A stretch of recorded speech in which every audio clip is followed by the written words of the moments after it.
Time and water had destroyed the fine original details of the ceiling of the governor's ceremonial office in the Vermont State House. Drawings were done from old photographs of the details that had once adorned the ceiling. Rick Schneider carved prototypes from these drawings. Molds were made from his carvings, and multiples were cast in plaster. These were laid like tiles to recreate the original ceiling details. The finished medallions are 45 inches in diameter and stand 8 inches down from the ceiling at their centers. There are 5 of these ceiling medallions on the governor's chamber ceiling in the Vermont State House.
Schneider carved this acorn and oak leaf prototype in mahogany for restoring the plasterwork of the governor's chamber ceiling in the Vermont State House.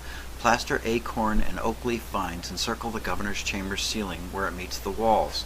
This open latticework sits across the mouth of a 7-inch cove.